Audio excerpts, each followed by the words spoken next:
Good morning. आज हम लोग एनसीईआरटी क्लास 6 का चैप्टर 4 साइंस का वस्तुओं के समूह बनाना शीर्षक है, उसके बारे में हम लोग पढ़ेंगे। आइए हम लोग स्टार्ट करते हैं। बच्चों, तुम लोग देखे होंगे हमारे चारों ओर की वस्तुएं एक अथवा एक से अधिक पदार्थों से बनी होती हैं, जैसे कांच की बनी वस्तुएं, धातुओं की बनी वस्तुएं, प्लास्टिक की बनी वस्तुएं, लकड़ी की बनी हुई, रुई की बनी हुई, कागज़ की या मिट्टी की बनी हुई वस्तुएं होती हैं। और ये तुम लोग अपने घर में या आस पड़ोस में भी देखे होंगे। अब हम लोग एक काम करेंगे। ये काम तुम लोग को अपने घर पे करना है। जैसे एक लिस्ट बनाओगे, जो खाने की वस्तु है उसका अलग लिस्ट, लकड़ी से बनी वस्तु का अलग लिस्ट, प्लास्टिक से बनी वस्तु का अलग लिस्ट और धातु से बनी वस्तु का अलग लिस्ट। ठीक है। जैसे हम लोग देखेंगे कि फुटबॉल कौन चीज़ का बना हुआ है? तो चमड़ा का बना होता है, अंदर में वो रबर का है ना। उसके बाद हम लोग देखते हैं पलंग, चौक, पेन, ये सभी की सभी वस्तुएं किसी न किसी पदार्थ की बनी हैं। अब हम लोग जानते हैं कि ये पदार्थ होता क्या है। तो वैसा चीज जो स्थान घेरता है उसको हम लोग पदार्थ कहते हैं। जैसे हम पेन रख दिए, मोबाइल रखेंगे तो वो कुछ तो जगह घेरेगा, तो उसको हम लोग बोलेंगे पदार्थ। कुछ वस्तु ऐसा होता है जो एक से अधिक पदार्थ का बना होता है। जैसे हम बताए अभी मोबाइल में हम लोग देखेंगे कि उसमें कुछ स्टील का पार्ट्स होता है, कुछ प्लास्टिक का पार्ट्स होता है, कुछ शीशा का बना होता है। इसी तरह से बहुत सारे पदार्थ हैं जो बहुत सारी वस्तुएं ऐसी हैं जो एक से अधिक पदार्थों के मिलने से बनी हैं। हमारे द्वारा किसी वस्तु को बनाने के लिए किसी पदार्थ का चयन किया जाता है। उस पदार्थ के गुण तथा उपयोग की जाने वाली वस्तुओं के प्रयोजन पर निर्भर करता है। जैसे हम लोग कोई भी चीज़ को हम लोग इस्तेमाल करते हैं, जैसे हम लोग पलंग बनाते हैं, तो पलंग हम लोग क्या प्लास्टिक का बनाएंगे? नहीं, वो वैसा चीज़ होना चाहिए जो कठोर हो। जैसे ग्लास को हम लोग कपड़ा का ग्लास नहीं बनाएंगे। ग्लास जब भी बनाएंगे जिसमें पानी या कोई भी द्रव को रखने पर वो उसको धारण कर सके, उसी चीज़ का हम लोग बनाएंगे। अब फुटबॉल को यदि हम लोग लकड़ी का बना देंगे तो क्या होगा? हम लोग का पैर में चोट लगेगा, पैर टूट सकता है। इसलिए हम लोग कोई भी वस्तु को बनाने से पहले हम लोग पदार्थ का चयन करते हैं जो उसके लिए सुटेबल हो। तो वो हम लोग जानेंगे कैसे? तो पदार्थ के गुण पर निर्भर करता है। तो अभी हम लोग यहाँ पर पदार्थ का गुण ये हम लोग देखेंगे। जैसे कुछ चीज़ होता है जो देखने में अलग अलग दिखाई देता है। जैसे लकड़ी हम लोग देख रहे हैं, उसमें कोई चमक नहीं होता है, उसमें डलनेस होता है, वो डल होता है। जैसे हम लोग एल्युमिनियम का तार ले लें, उसको हम लोग रेगमाल या सरेस का पत्ता से हम लोग उसको रगड़ देते हैं तो क्या होगा? उसमें चमक आ जाएगा। तांबा का तार ले लें, उसको भी हम लोग यदि रगड़ करके साफ कर लें तो उसमें देखेंगे एक चमक आएगा। लोहा, ऐसे वो जंग लगा हुआ लोहा होगा, उस पर चमक नहीं होता है। लेकिन हम लोग जब सरेस पत्ता से रगड़ देते हैं तो उसमें एक विशेष प्रकार की चमक हो जाती है। तो हम लोग यहाँ पर देखें कि कुछ वस्तुओं में चमक होती है और कुछ में डलनेस होता है, मतलब उसमें चमक नहीं होता है। तो पदार्थ जिनमें चमक होता है उसको हम लोग धातु कहते हैं। जैसे लोहा, एल्युमिनियम, तांबा, उसमें सब में चमक होता है, इसलिए हम लोग इसको धातु की श्रेणी में रखते हैं। इसके बाद हम लोग इसका दूसरा प्रॉपर्टीज जो है, दूसरा जो गुण है उसके बारे में देखेंगे। उसके कठोरता को देखेंगे। जैसे कुछ चीज़ को हम लोग अपने हाथ से दबाते हैं, जैसे रबर का गेंद है, उसको हम लोग दबाएंगे तो वह दब जाएगा। फुटबॉल, उसको दबाएंगे दब जाएगा। तो जब वो हम लोग उसको आसानी से दबाएं और दब जाए, या खरोचें, नाखून से खरोच दें या कुछ हल्का चीज़ से खरोच देते हैं, तो जो यदि खर्चा जाएगा या दब जाता है आसानी से, तो हम लोग उसको कहते हैं कि ये कोमल पदार्थ है। और कुछ पदार्थ ऐसे होते हैं जिनको दबाना या संपीड़ित करना थोड़ा कठिन होता है, तो हम लोग उसको बोलते हैं कि वो कठोर पदार्थ हैं। जैसे लकड़ी को हम लोग प्रेस करेंगे, दबाएंगे, तो वो दबेगा नहीं, संपीड़ित नहीं होगा, तो हम लोग कहेंगे कि वो कठोर पदार्थ है। लोहा कठोर है, लेकिन रबर वो कोमल पदार्थ है, वो संपीड़ित हो जाएगा। रुई वो दब जाएगा, स्पंज वो दब जाएगा। तो हम लोग यहाँ पर देखें कि कुछ पदार्थ ऐसे होते हैं जो आसानी से दब जाते हैं, और कुछ पदार्थ जो कि है वो कठोर होते हैं। तो कुछ मुलायम हो गए और कुछ कठोर। तो हम लोग यहाँ पर एक चीज़ और ध्यान देते हैं कि पदार्थ में जो गुण होता है, उसमें कौन कौन सा गुण अभी हम लोग को मिला? चमक, मतलब उसमें विशेष प्रकार का चमक होता है, कठोरता होता है। और जैसे लकड़ी, तो वो पहले रुखड़ा होता है, उसके बाद हम लोग उसको सरेस पत्ता से या रंदा से रगड़ देंगे तो वो चिकना हो जाएगा।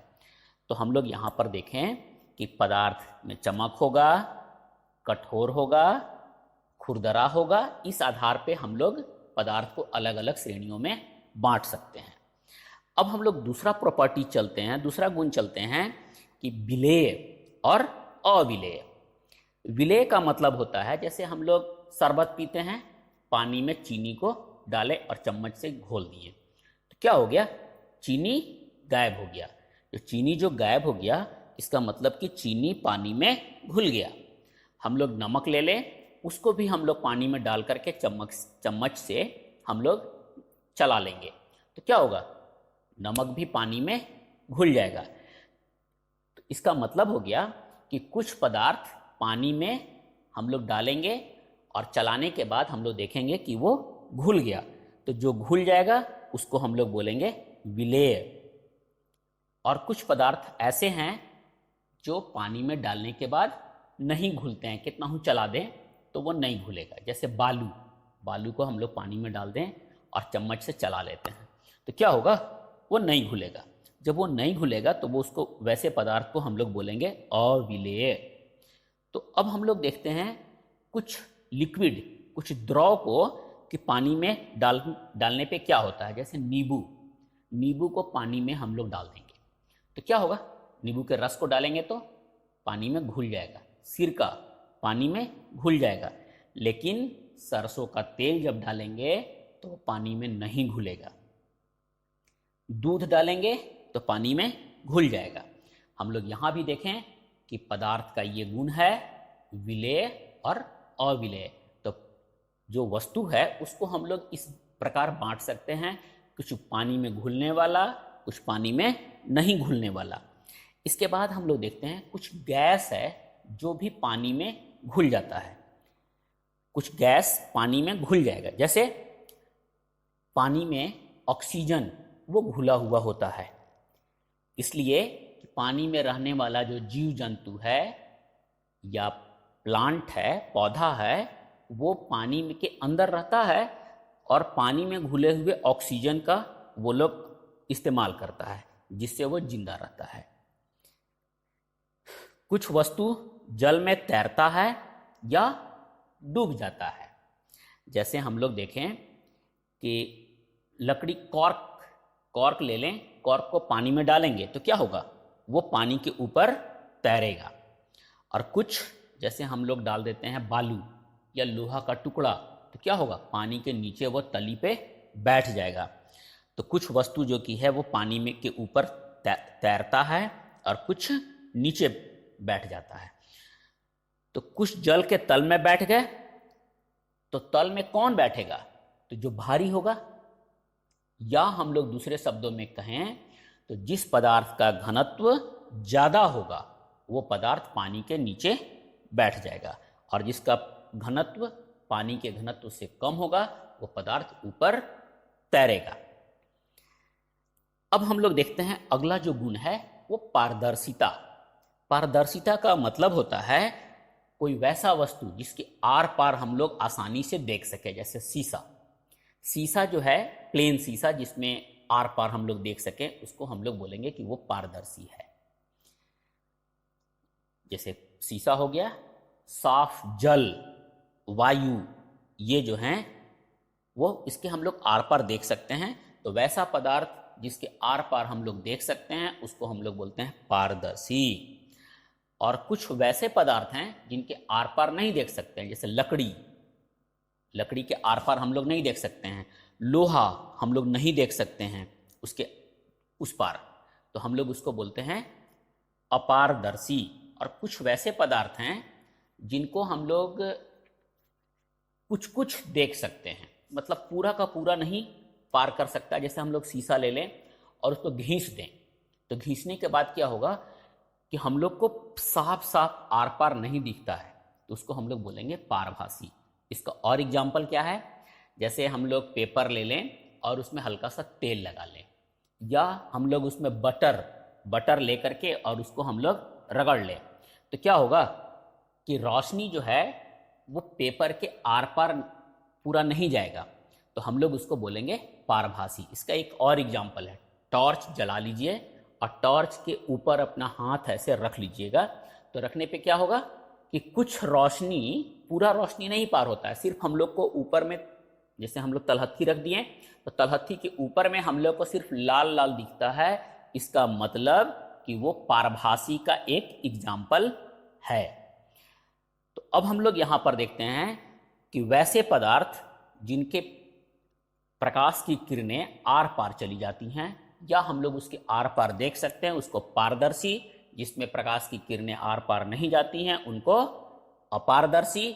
और जिसमें कुछ भाग उसका पार करता है उसको हम लोग पारभासी कहते हैं। अब हम लोग यहाँ पर देखते हैं, हम लोग ये पदार्थ का गुण हम लोग लगभग देखें, जो कुछ इंपॉर्टेंट था वो हम लोग यहाँ पर देख लिए। अब हम लोग को देखना है कि पदार्थ का समूहन, मतलब ग्रुपिंग, हम लोग किस आधार पर करते हैं, उनके गुणों में समानताओं अथवा असमानताओं या विभिन्नताओं के आधार पर हम लोग उसको ग्रुपिंग करते हैं। फिर पदार्थ की समूह में बांटने की आवश्यकता हम लोग को क्यों महसूस हुई। जैसे हम लोग देखेंगे, एक लाइब्रेरी है, लाइब्रेरी मतलब पुस्तकालय, जहाँ पे बहुत सारा किताब होता है। अब उतना बड़ा लाइब्रेरी में यदि हम जाएं और हम किताब हमको ढूंढना हो कोई एक, तो हम लोग कहाँ ढूंढेंगे, बहुत दिक्कत है। तो इसलिए वहाँ भी वो बांटा जाता है कि ये यहाँ पर ये हिंदी का किताब है, हिंदी में भी ये इस अक्षर से स्टार्ट होने वाला या इस कवि का किताब को इस अलमीरा में रखा हुआ है, ये वाला को ये अलमीरा में रखा हुआ है, जिससे हम लोग आसानी से ढूंढ सकते हैं। फिर हम लोग देखेंगे किराना के दुकान पे चले जाएं तो बिस्किट एक रैक में लगा होता है, साबुन एक रैक में होता है, मतलब वो भी अपना बांटे रहता है कि ये पार्ट को हम लोग यहाँ रख रहे हैं, ये सामान को यहाँ रख रहे हैं, ताकि हमको खोजने में दिक्कत न हो। इसीलिए हम लोगों को भी पदार्थ को ग्रुप करने में, समूह में बांटने में हम लोग को आसानी हो, इसीलिए हम लोग को ये आवश्यकता हुई कि हम लोग इसके गुण के आधार पे हम लोग इसका समूहीकरण कर सकें। आशा करते हैं आप लोगों को ये चैप्टर समझ में आया होगा, और यदि समझ में आया होगा तो आप प्लीज़ कमेंट बॉक्स में ज़रूर लिखें। पूरा वीडियो देखने के लिए धन्यवाद।